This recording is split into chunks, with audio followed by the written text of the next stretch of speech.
உங்களுக்கு இருக்கும் அனைத்து பிரச்சனைகளையும் தாந்திரிக முறைப்படி கணித்து பரிகாரம் செய்து தரப்படும். ஆலோசனைக்கு அணுகவும் 81083300 மற்றும் 81109330. தீபாவளினா என் பிறந்த நாள் தான் ஞாபகம்.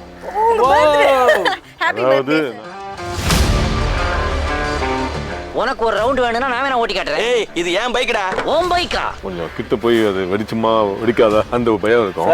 நான் வந்து பார்க்கறது தான் இப்படி நான் குழந்த மாதிரி. நடா நீ எல்லாம் மூஞ்சி வந்துட்டு அப்படின்னு ஒரு வார்த்தை சொல்லி தரேன், அப்படியே மூடிட்டு தூக்கி போட்டு அப்படியே போயிருப்பேன். நான் ஆள் தெரியாம அவர்கிட்ட போய் மாமூல் வாங்கிட்டியா? அவரை பார்த்ததும் ஒரு சல்யூட்டை போட்டு என்ன மாதிரி வந்து சும்மா 25 வருஷம் 28 வருஷம் கஷ்டப்பட்டு கட்சி வரைக்கும் வரும் காத்துலாம் வந்து பண்ணக்கூடாது.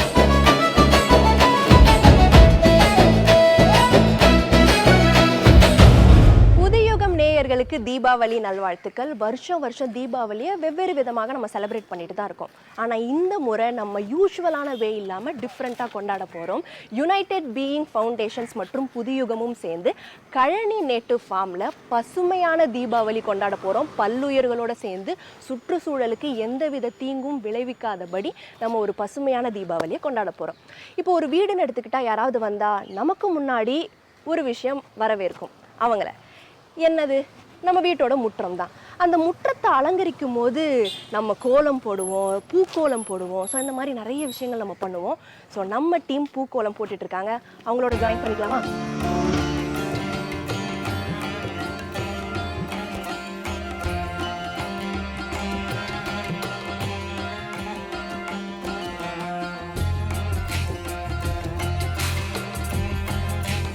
உங்கள் ஊர்லலாம் எப்படி நீங்கள் செலிப்ரேட் பண்ணுவீங்க? இந்த மாதிரி பூக்கோலம்லாம் போடுவீங்களா? ஓணத்துக்கு நாங்கள் போடுவோம். அப்படியா? ஏன்னா வந்து நாங்கள் மாவேலி ராஜாவை வர வைக்கிறதுக்காக என்ன பண்ணுவாங்கன்னா அத்தை பூக்கோளம் போட்டு தான் வர வைப்பாங்க. இந்த பாட்டி தாத்தாலாம் இருப்பாங்களா, அவங்க கிட்ட போய் 1000 ரூபாய் வாங்குறதுக்காண்டே தீபாவளினாலே மொய் வாங்குறது. ஸோ இந்த கோலம் பார்த்தீங்கன்னா நம்ம வந்து செயற்கையான விஷயத்தை தவிர்த்துட்டு அரிசி மாவில் நம்ம போட்டிருக்கோம். கரெக்டாக? ஸோ அரிசி மாவு நான் முன்ன சொன்ன மாதிரி பல்லுயிர்களில் சேர்ந்து கொண்டாடுற மாதிரி நம்ம இந்த தீபாவளியை இப்போ கொண்டாடிக்கிட்டு இருக்கோம். கலர்ஃபுல்லாக இருக்கணும் அப்படின்னா அதுக்கு கலர் பொடி தான் இருக்குது, அதுக்கு பதிலாக பூ வச்சு போடலாம் அப்படிங்கிற மாதிரி ஒரு ஐடியா வச்சு பண்ணிட்டு. சூப்பர். ஓகே, நீங்கள் எப்படி தீபாவளியை கொண்டாடுவீங்க பொதுவாக? ரொம்ப நல்லா இருக்கும். பக்கத்து வீட்டில் எங்கெங்கெல்லாம் வெடி எல்லாம் போட்டு வச்சிருக்காங்களோ அந்த பேப்பர்லாம் எடுத்துட்டு எங்கள் வீட்டில் போட்டு நான் நிறைய வெடிச்சிட்டேன் அப்படின்னு காட்டுறது. இதுதான் காட்டுறது தான் அதிகமாக இருக்கும்.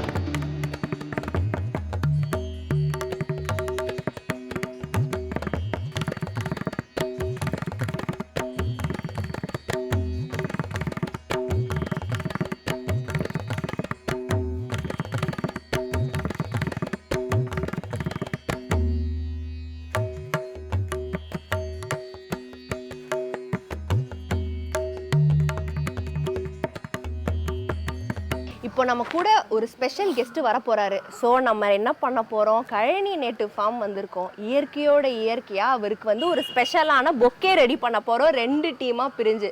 ஓகேவா? டீம் நீங்க 3 பேரு, நீங்க 3 பேரு. ஓகேவா? கரெக்டா இருக்கா? ஏன் ஓகே இல்ல? ஏன் நீங்க இளைஞர்கள் கூட்டம் கரெக்டா இருக்கும். ஓகே, நான் இந்த டீம், நான் இந்த டீம். உங்க டீம் சரி, ஒருத்தர் வருவாரு, எங்க கோ ஆங்கர் வருவாரு, அவரை உங்க டீம் லீடரா வச்சுக்கோங்க. எப்பங்க வரீங்க? How are you? எல்லாம் ஓகே தான். அதெல்லாம் சரி, எங்க எப்ப வரீங்க? உங்க டீம்மேட்ஸ்லாம் இல்லங்க ஸ்மால் வர்க் அப்படியே முடிச்சிட்டு busy person you know. Deepavali அன்னைக்கு எவ்வளவு வர்க்ஸ்லாம் இருக்குன்னு உங்களுக்கு தெரியாது. என்ன வர்க்ஸ் அப்படி உங்களுக்கு இருக்கு? காலையில எழுந்தோனே என்ன பண்ணுவாங்க? நீங்க எழுந்து பல் விளக்குவாங்க. அத பாருங்க, எல்லாரும் தான் சொல்றாங்க. அதுதாங்க. ஆளாளுக்கு ஒண்ணு சொல்றீங்க. அப்படி இல்லங்க, அந்த முறுக்கு சுடுறதுக்கு மாவு நான் தாங்க அரைச்சேன், வெச்சதுல போட்டு குடுத்துட்டு வரேன் நான் இப்போ. ஓஹோ, வீட்டு வேலைகள்லாம் செஞ்சு முடிச்சிட்டு வந்திருக்கீங்க. ஆமா,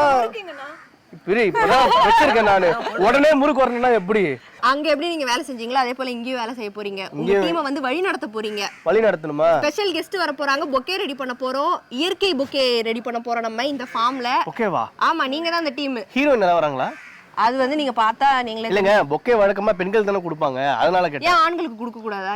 ஒருத்தரும் கொடுக்கலையே நம்மளுக்கு. என்ன ப்ரோ, யாரா கொடுத்துருக்காங்களா? கொடுத்ததே கிடையாது. நீங்க யாருக்காவது கொடுத்துருக்கீங்களா? அப்புறம் எப்படிங்க உங்களுக்கு கொடுப்பாங்க? அது வாடி போயினுமே, நாங்க கொடுக்கறது இல்ல. சரி, ஓகே, 2 டீமா பிரிஞ்சு போய் வேலை பார்ப்போமா? சரி வாங்க. இப்ப பொக்கே செய்ய போறோம் அதானே? ஆமா.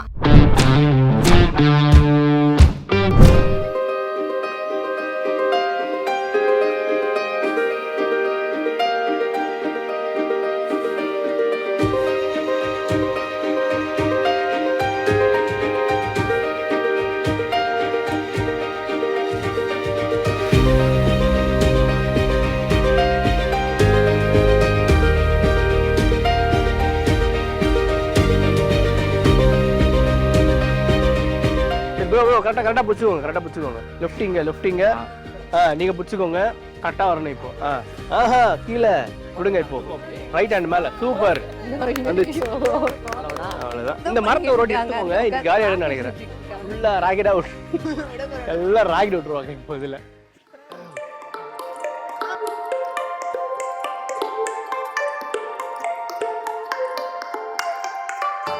அதாவது எந்த டிசைனுக்கா பண்ண போறோம் உங்களுக்கு தெரியல எனக்கும் தெரியலையா அது நம்மளாம் ஒன்று பண்ணுவோம் அதுவே ஒரு டிசைனில் வந்து உட்காரு. ஆமா அவங்கள விட நம்ம நல்லா பண்ணணும்.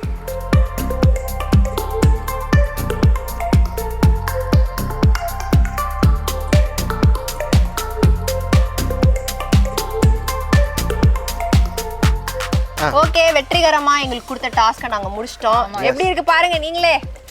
கண்டிப்பா அவருக்கும் பிடிக்கும் நாங்க நம்புறோம். அவருக்கு ஒரு சின்ன நோட்டோட இருக்குது. ஆஹா நோட் நான் போட்ட ஹார்ட்டும் இருக்கு. ஹார்ட் இருக்கு. ஸோ அவருக்கு கண்டிப்பா பிடிக்கும்னு நினைக்கிறேன். அதே போல நாங்க தான் இந்த டாஸ்க்ல வின் பண்ணுவோம் அப்படின்னு சொல்லிட்டு நாங்க நம்புறோம்.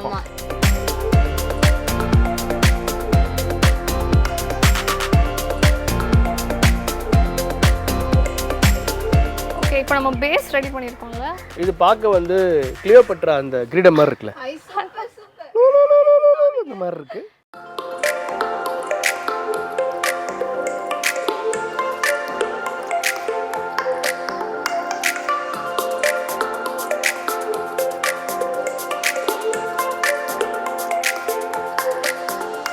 ஓகே நம்ம பொக்கேஸ்லாம் ரெடி ஆயிடுச்சு. ஸோ இதை ஜட்ஜ் பண்றதுக்கு நம்மள ஒருத்தவங்க ஜட்ஜ் பண்ணா கண்டிப்பா அன்ஃபேரா தான் இருக்கும். ஸோ அதனால நம்ம வம்சி ஃப்ரம் யுனைடெட் பீயிங்ஸ் ஃபவுண்டேஷன்ல இருந்து அவரை கூப்பிட்டு இதை ஜட்ஜ் பண்ண வைக்க போறோம். அங்க ப்ரோ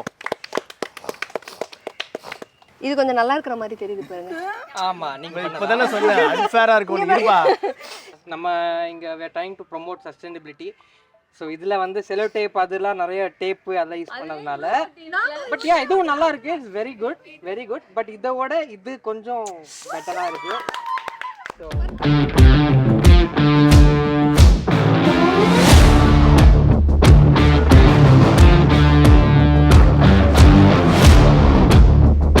இது ஒரு ஸ்பெஷல் பொக்கே நம்மளுடைய சீஃப் கெஸ்ட் சம்பத் சாருக்கு. ஸோ ஒரு ஆர்கானிக் பொக்கே நாங்க வந்து அந்த ஃபார்ம்ல இருந்து எடுத்து இங்க பண்ணிருக்கோம். இருக்கிறத வச்சு நம்ம டீமே வந்து ப்ரிப்பேர் பண்ணி ரெண்டு டீமா பிரிஞ்சு யார் பெஸ்ட் பொக்கே பண்றாங்கன்னு சொல்லி அதனால ரெண்டு பொக்கே எடுத்து பண்ணிருக்கோம். Please welcome sir. Welcome sir welcome. Deepavali ரொம்ப ஸ்பெஷலா போயிட்டு இருக்குது. நிறைய ஸ்பெஷல் கெஸ்ட் வந்திருக்காரு. எனக்கு பர்சனல் ஃபேவரட் அப்படின்னு வந்து சொல்லலாம். எதனால ஃபேவரட்னா எனக்கும் அவருக்கும் ஒரு கனெக்ஷன் ஒன்னு இருக்கு. அப்படி என்ன கனெக்ஷன் உங்களுக்குள்ள? சூப்பர் சீனியருங்க நம்பத்ராமன். என்ன சொல்றீங்க? ஆமா பிஷப் கோரியில நம்ம வந்து உங்களுடைய ஜூனியர் நானு. பிஷப் கோரியில? ஆமா ஆமா. என்னங்க சார் ஆச்சரியமா நான் பார்த்தேன் அலுமினை மீட்ல ஒரு வாட்டி பார்த்தேன். என்ன இவர் இங்க உட்கார்ந்து இருக்காரு அப்படின்னு நான் கேட்டேன். அவர் நம்ம சீனியர்ப்பா அப்படின்னு சொன்னாங்க. எவ்வளவு வருஷம் சீனியர்னு தெரிஞ்சுக்கலாமா? என்னங்க நான் வந்து நீ எந்த இயர் பாஸ் அவுட்? நான் வந்து 2008 பாஸ் அவுட்னா நீங்க வந்து 7 நான் வந்து 1989 பாஸ் அவுட். 89ஆ? ஓகே. இப்போ எங்க 2 வயசு தான் வித்தியாசமா இருக்கு. நாங்க 25th இயர் கொண்டாடும்போது நீ வந்திருப்பீங்க நினைக்கிறேன். ஆமா அப்ப ஃபர்ஸ்ட் ஸ்டாண்டர்ட் படிச்சிருக்கேன். அந்த மாதிரி ரொம்ப ஹாப்பியா இருக்கு. இன்ஃபார்மல் சம்பந்தப்பட்ட விஷயமெல்லாம் நம்ம ரகசியமா தான் வச்சிருக்கோம். இவன் யாரோ புது ஆளு, டெக்னாலஜி தெரிஞ்சவனா இருக்கான். தீபாவளி முன்னிட்டு தான் சார் நம்ம இதை செலிப்ரேட் பண்ணிட்டு இருக்கோம். நீங்க பொதுவா எப்படி சார் செலிப்ரேட் பண்ணுவீங்க? உங்களுக்கு தீபாவளினா ஃபர்ஸ்ட் என்ன ஞாபகம் வரும்? தீபாவளினா என் பிறந்த நாள் தான் ஞாபகம் வரும். அதாவது நான் வந்து தீபாவளி அன்னைக்கு நான் பிறந்தேன். Okay okay okay. ஸோ அப்பப்போ தீபாவளியோட டேட் சேஞ்ச் ஆகும். என்ன ப்ராப்ளம்? மேடம் இந்த பிரன்ஸ்ஃபீல்ட் கோல்ஃப் கிரவுண்டுக்கு சொந்தமான இடம் காலி பண்ண சொல்லி ஆர்டர் வந்திருக்கு. Let the governor come from Delhi. நான் பேசுறேன். கவர்னர் தான் மேடம் சைனை போட்டிருக்காரு. இந்த எக்ஸ்பீரியன்ஸ்லாம் உங்களுக்கு இருக்கா சார்? இந்த மாதிரி இந்த பட்டாசு வாங்கி வச்சிருவாங்க 1 வீக் முன்னாடி, டெய்லி எல்லாம் தூங்குனதுக்கு அப்புறமா பிரிச்சு பாக்குறது என்னெல்லாம் இருக்குது என்றது, அந்த மாதிரி பண்ணிருக்கீங்களா?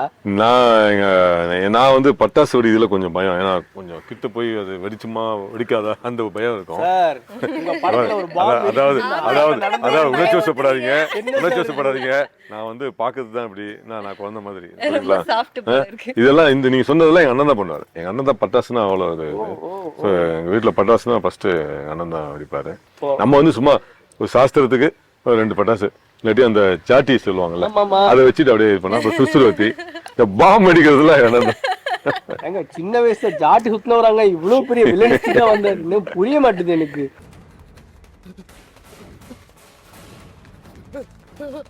முதல்வன்ல ஆரம்பிச்சு இப்போ சமீபத்துல காந்தாரால மிக முக்கியமான கதாபாத்திரம் நீங்க பண்ணிருக்கீங்க.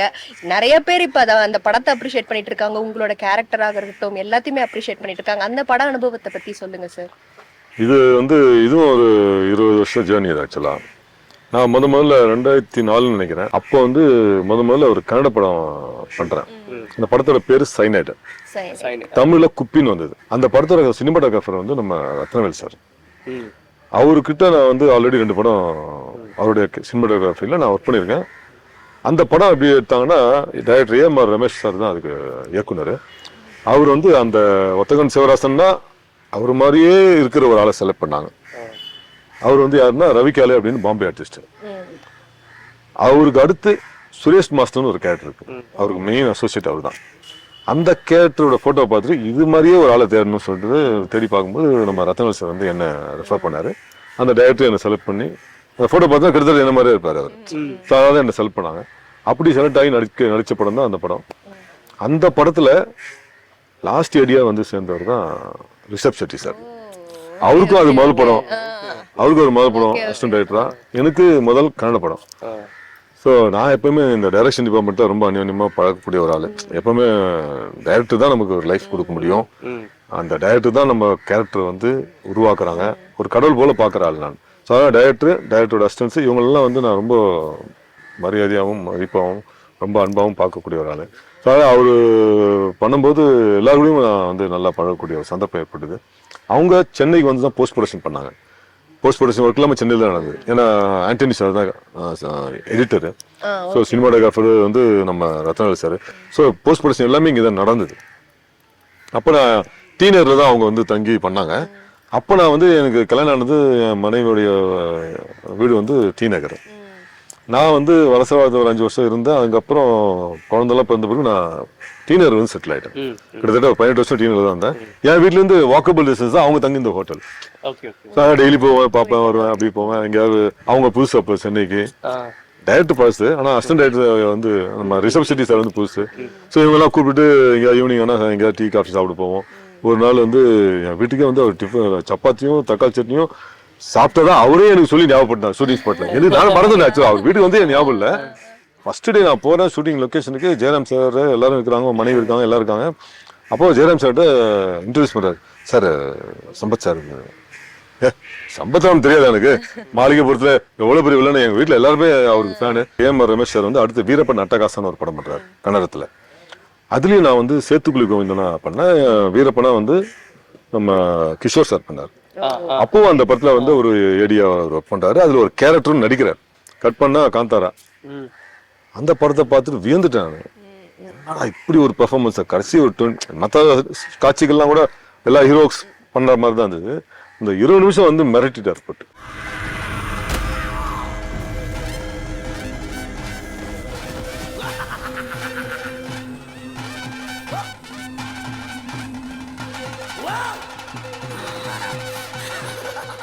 என்னால் இப்போ இருப்பே கொள்ள முடியல. ஃபோன் பண்ணி மறுபடியும் பாராட்டிட்டு வச்சேன்.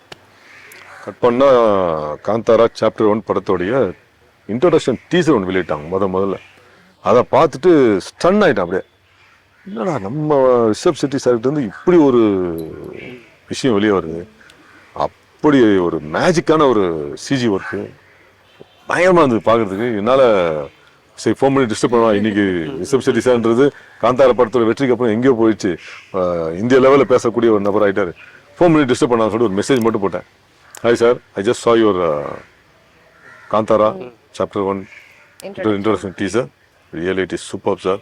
At any cost I want to be a part of this film அப்படின்னு ஒரு மெசேஜ் போட்டேன்.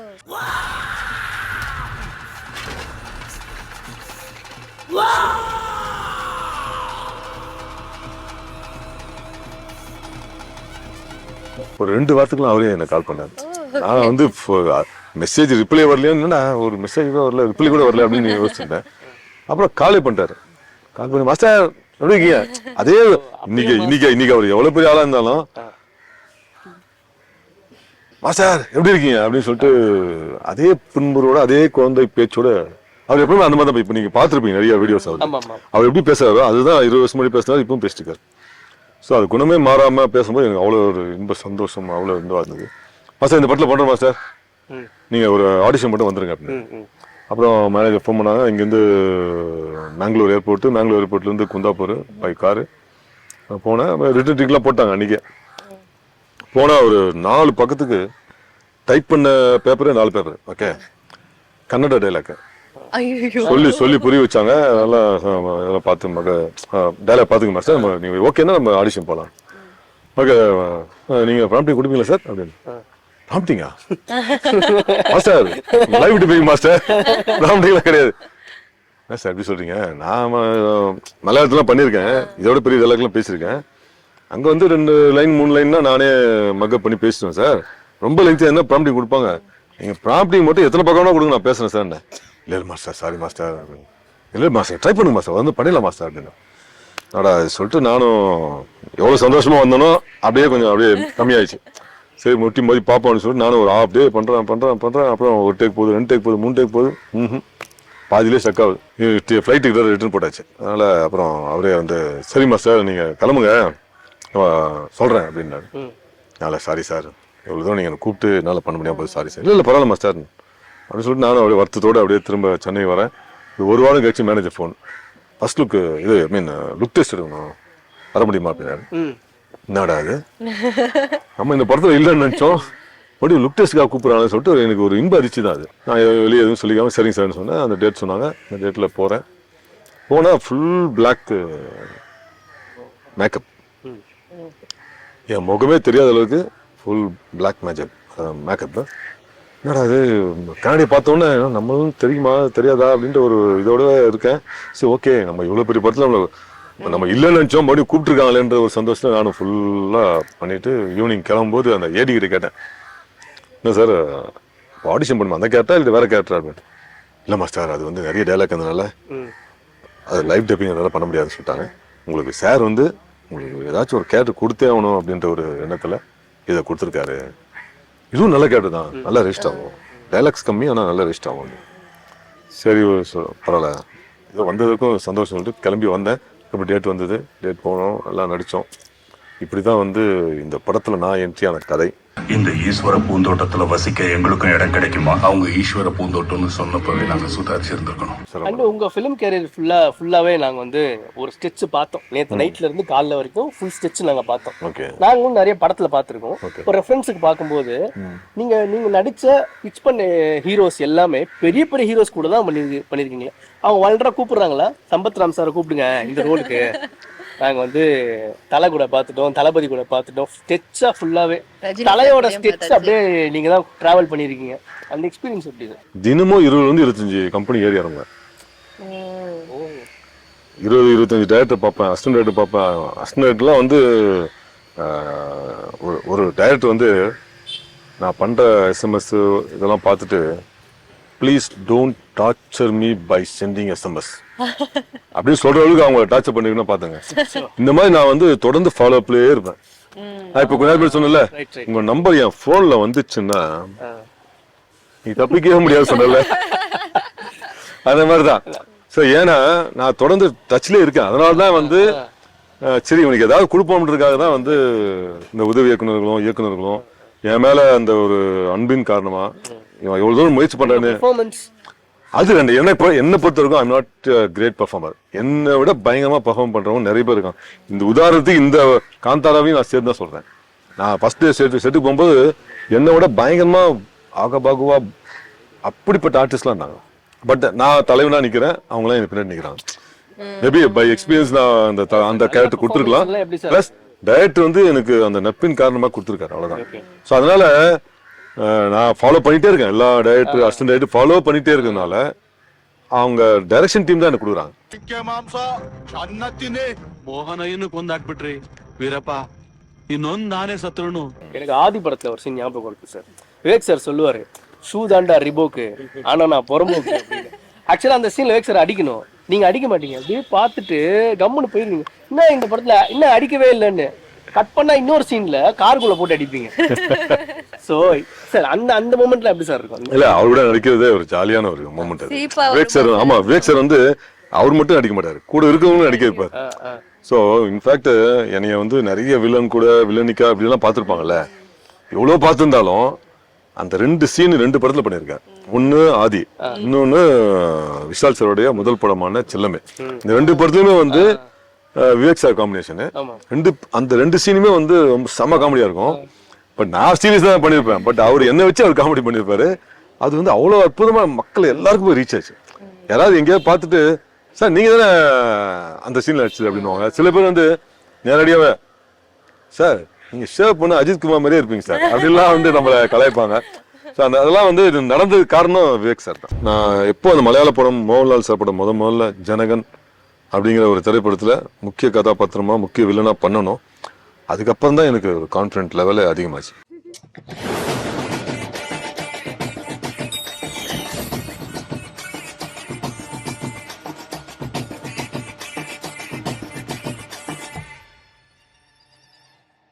அதுக்கு முன்னாடி சீரியல்ல அம்மா அப்படிங்கிற சீரியல்ல மெயின் வில்லனா ஒரு 90 எபிசோட் பண்ணேன். அப்போதான் வந்து ஓகே நம்மளால நடிக்க முடியும், எந்த கதாபாத்திரம் பார்த்தாலும் நடிக்க முடியும், நம்ம வந்து இனிமேல் சினிமாவிலே ட்ரை பண்ணுவோம் சொல்லிட்டு கம்ப்ளீட்டாக சீரியலை விட்டுட்டு சினிமாவுக்குள்ளே என்ட்ராகி அதை அப்படியே ட்ராவல் பண்ணி அப்படி முதல்ல எனக்கு கிடைச்ச ஒரு முகம் தெரிய கேரக்டர் பண்ணது தான் வந்து தீனா. அதுக்கப்புறம் தான் மக்கள் வந்து எங்கே பார்த்தாலும் என்னை வந்து அடையாளம் கண்டுக்கிறது தீனாக்கு பிறகுதான். சீரியல்ல குடும்பத்துல ஃபேமிலியில ஃப்ரெண்ட்ஸு ரிலேட்டிவ்ஸ் அப்படி பார்க்கும்போது சீரியல், பொதுமக்கள் அப்படின்னு பார்க்கும்போது இந்த தீனா படத்துல அந்த ஒரு மகாநதி சங்கர் சாரா இருக்கட்டும், நீங்களா இருக்கட்டும், நீங்க பேசுற ஒரு டயலாக்கும் வந்து எல்லாருக்கும் ரெஜிஸ்டர் ஆகும். ஆமா, அந்த பக்கம் வில்லனை கூப்பிடுறதா இருக்கட்டும், திடீர்னு தலை அஜித்தே உங்களுக்கு வில்லனா. ஆமா.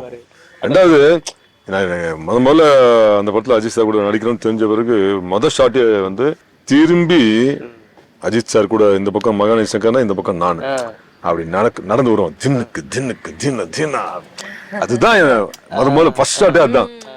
அதை எடுக்கும் போதே எனக்கு ஃப்ரேம் அப்படி இருக்கும்ல நம்ம அப்படின்னு சொல்லிட்டு அவ்வளவு சந்தோஷமா இருந்தது. அதுவும் படமா அவ்வளவு பெரிய ஸ்கிரீன்ல பார்க்கும்போது பரவாயில்ல சம்பத்து ஆயிட்டு அவ்வளோ ஒரு சந்தோஷம். அந்த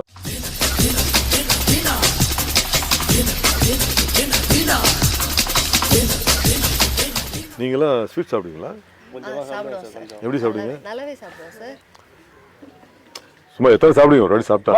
சும்மா கம்மியா 1/2 கிலோ சாப்பிடுவோம் சார். நம்ம லைட்டா 1/2 கிலோ இனிப்பு அடங்குற வரைக்கும் சார், அந்த கிரேவிங்ஸ் அடங்குற வரைக்கும். நல்லா காலைல டிஃபனுக்கே ஸ்வீட் ஒரு 1/4 கிலோ 1/2 கிலோ சாப்பிடுவோம். எங்க வீட்டுல வந்து சம்பத் இருக்காண்டா எல்லாத்தையும் காலி பண்ணுவாங்க, எல்லா ஸ்வீட்டும் எடுத்து வச்சிருவாங்க.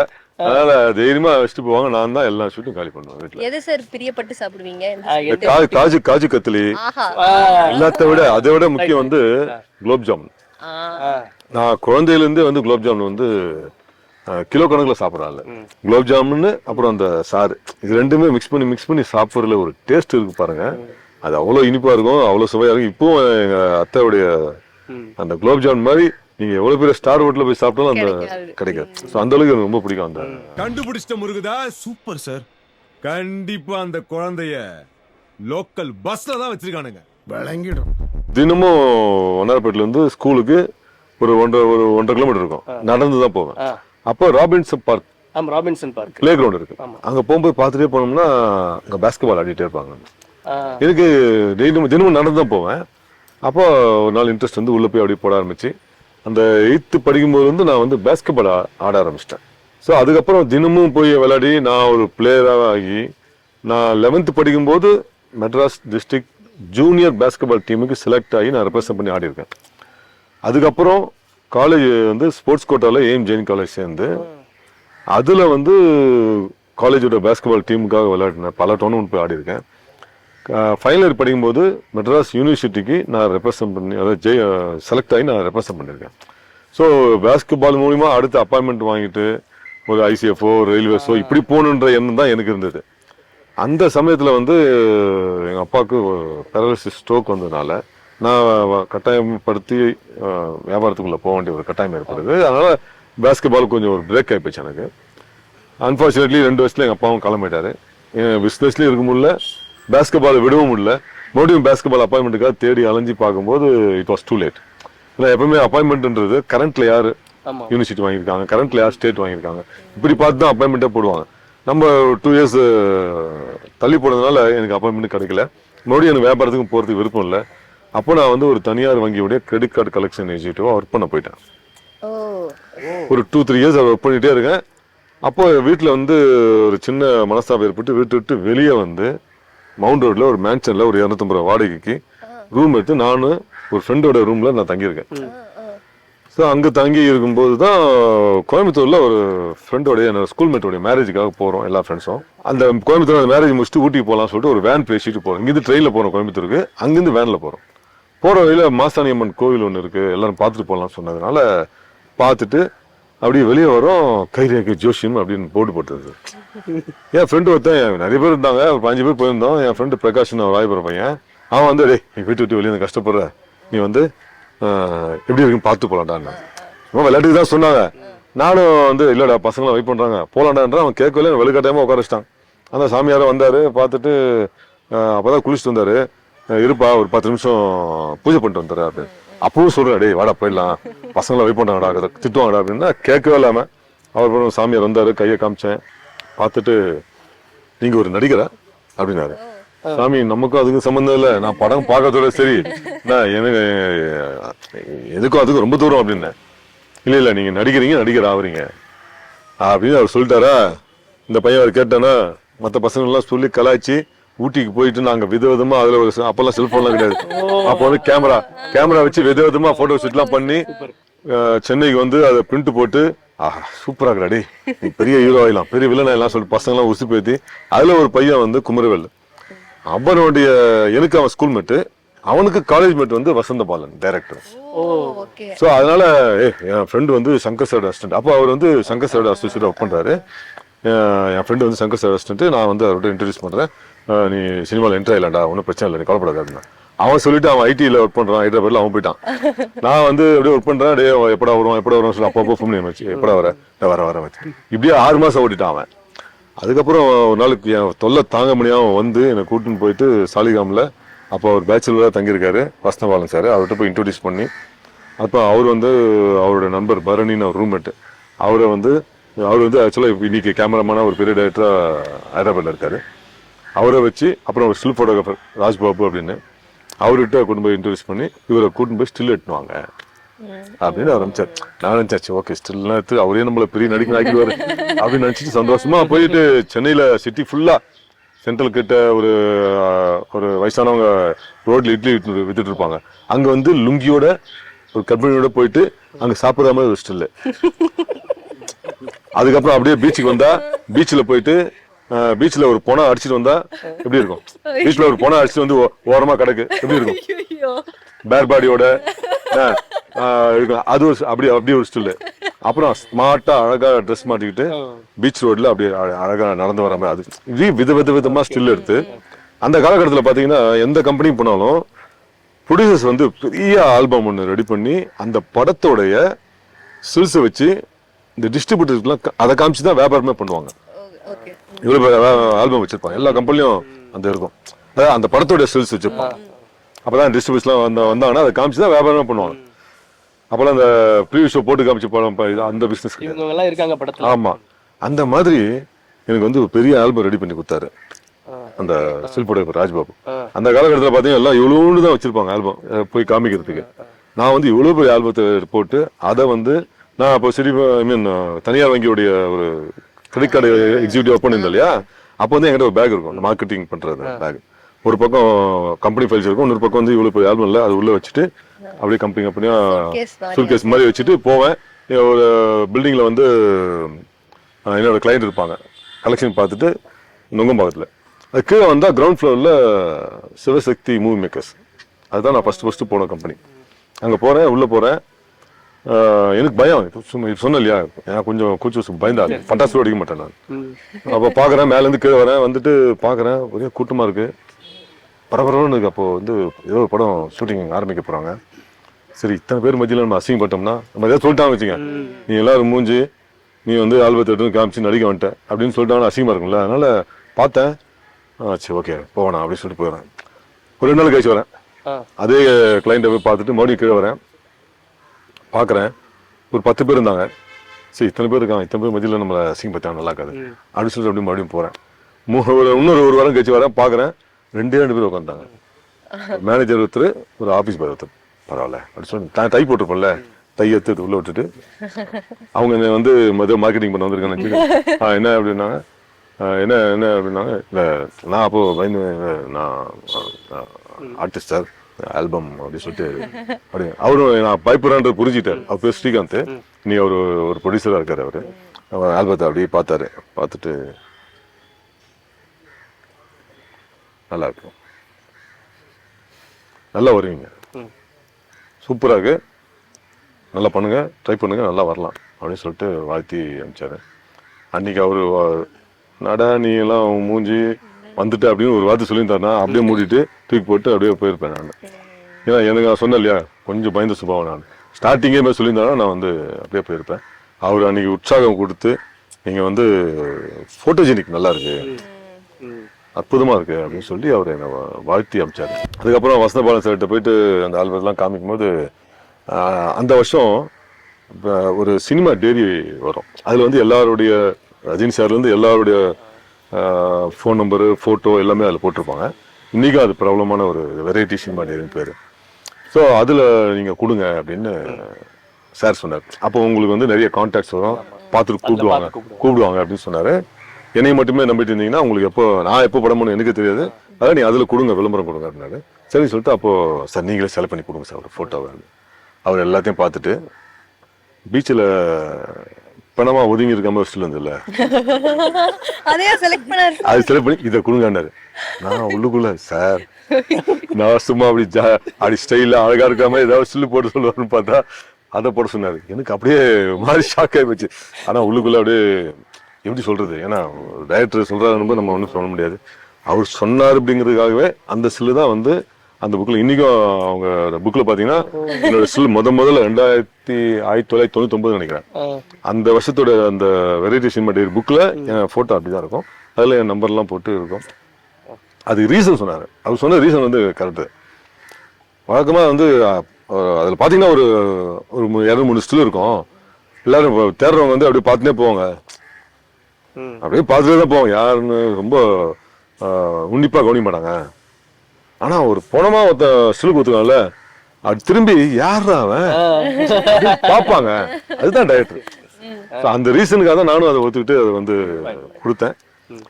பட் அதுக்கப்புறம் இப்போ வரைக்கும் நான் வந்து சூப்பரா அதுக்கப்புறம் கொடுத்த ஸ்டில்லாம் பிரம்மாண்டமா அப்படி கொடுத்தேன்.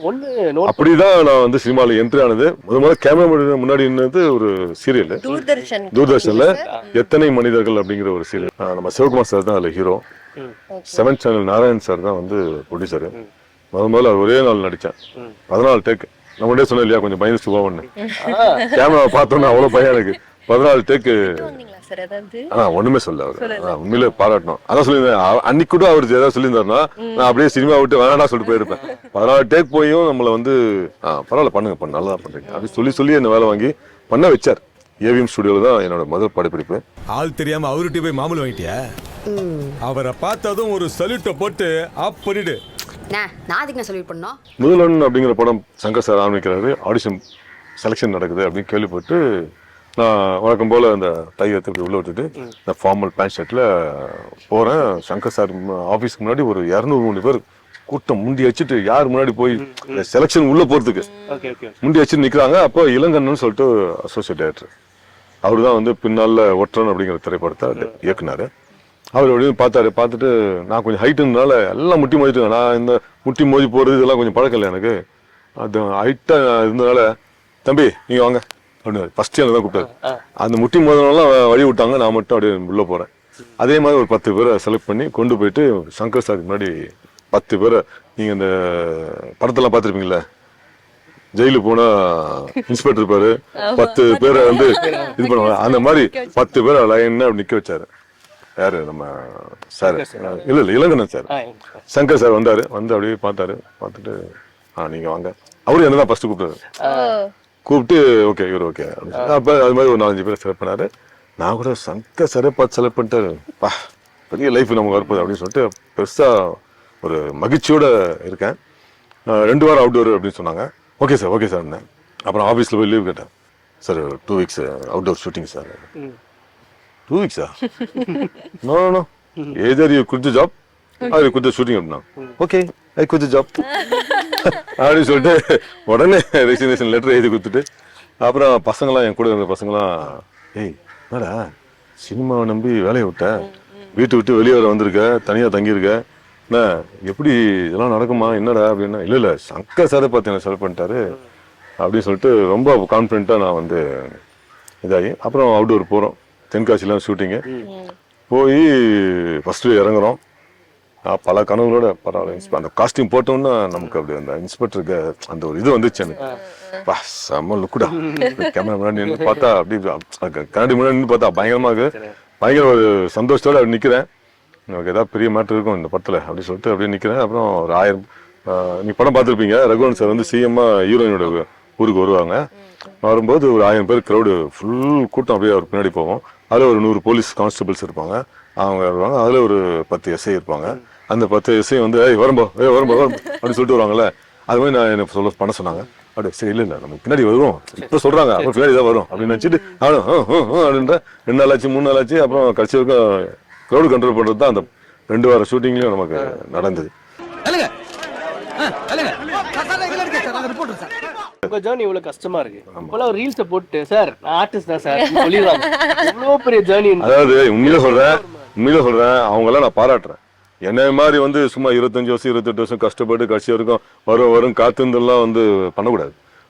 இது மாதிரி அவங்க வேலையை பார்க்கட்டும், ரீல்ஸ் மூலியமா அவங்களுக்கு திறமையை காமிக்கிட்டோம், பிடிச்சிருந்தா டைரக்டர் கூப்பிட்டு நடிக்க வைக்கிட்டோம், அவங்க பெரிய ஸ்டார் ஆகட்டும். அதுதான் பெஸ்ட்டு.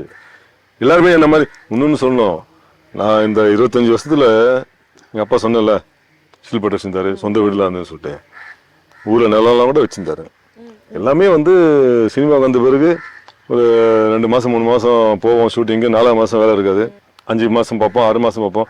என்னடா அது அப்படின்னு பார்ப்போம். அவங்ககிட்டயா கடன் வாங்குவோம், வாடகை கொடுப்போம். அப்போல்லாம் விட்டு வெளியே வந்து தானே இருக்கேன். அந்த கடனை வாங்கி வாடகை கொடுத்தது அந்த கடன் வட்டி கொடுக்கணும்ல. அப்புறம் அவன் கேட்பான் 4 வாட்டி 4 முறை அப்படி எக்ஸ்கியூஸ் சொல்லுவோம். 5ஆவது வாட்டி கேட்கும்போது என்ன பண்ணுவோம், சரி ஓகே ஊரில் 2 ஏக்கர் வெள்ளு 2 பேர் 2 ஏக்கர் வித்துட்டு எதுவும் அந்த இதை அடைப்போம். இந்த மாதிரி தப்புலாம் வந்து பண்ணக்கூடாது ஆக்சுவலாக. அதெல்லாம் ஆர்வத்தில் நம்ம வந்த காலத்தில் நிறைய பேர் பண்ணியிருப்பாங்க. அதெல்லாம் நானும் ஒருத்தன்.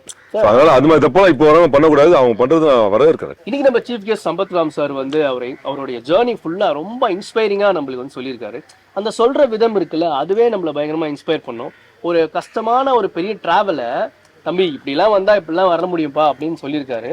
இதெல்லாம் நம்ம கற்றுக்கிட்டு அடுத்தடுத்த லெவல் போகணும் அப்படின்னு. இப்போல்லாம் நம்ம சோஷியல் மீடியா டக்குன்னு இப்படி வீடியோ போட்டு நானும் ஆக்டிங் தேடுறேன் ஆடிஷன் போறேன்னு சொல்றாங்க. சார் அது பெஸ்ட்னு சொல்றாரு. அவர் வந்து தன்னடக்கமா அப்ரிசியேட் பண்றாரு. ஆனா அவர் பீரியட்ல பாருங்க ஆல்பம்லாம் போடணும், ஆபீஸ்ல போய் அலையணும், வெயில்ல போகணும், நடந்து போகணும், வீட்டை விட்டு தனியா வந்து தங்கி ஒரு நாளைக்கு 25 ப்ரொடக்ஷன் ஹவுஸ் ஏறி இறங்கி இருக்காரு. அந்த மாதிரியான கஷ்டம் காந்தாரால பாக்கும்போது அந்த ரூட்டடான ஆர்டிஸ்ட் சொல்லுவாங்கல்ல, பா இவர் ஆக்ட் பண்ணலப்பா, அவர் அப்படியே ஃப்ளோல இருக்காரு அப்படின்னு. ஸோ அவ்வளோ பெரிய விஷயங்கள் நடந்திருக்கு. சார் இந்த தீபாவளிக்கு வந்து என் கூட சிறப்பாக நிறைய விஷயங்கள் வந்து ஷேர் பண்ணியிருக்கீங்க. ரொம்ப ரொம்ப நன்றி சார் இன்னைக்கு வந்ததுக்கு. இந்த தீபாவளிக்கு வந்து ரொம்ப தேங்க்யூ. ரொம்ப ரொம்ப நன்றி. இந்த நேரத்தில் வந்து புதுயுகம் சேனல் என்னை கூப்பிட்டு கௌரவிச்சதுக்காக.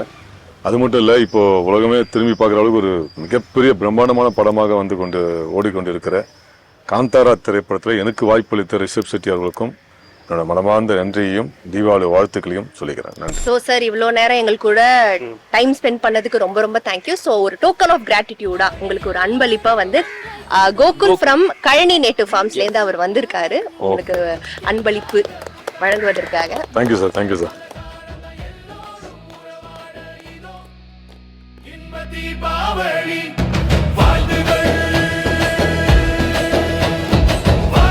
கழனி நேட்டிவ் ஃபார்ம்ஸ் வந்து நம்ம ஆர்கானிக்கா முக்கியல பண்ணல. ஆமா, ஆர்கானிக்கா இவங்க ஃபார்ம்ல இருந்து இவங்க ஃபார்ம்ல இருந்து ஓகே சூப்பர் சார். அது வந்து பீப்புளுக்கு வந்து சொல்லிட்டு இருக்காங்க, இயற்கை விவசாயம் பண்ணுங்க, நம்மளே பண்ணலாம், தற்சார்பு ஓகே அதெல்லாம் அவங்க சொல்லிட்டு இருக்காங்க. Very good sir. எடுத்துட்டு இருக்காங்க. Very good sir. Very good initiative.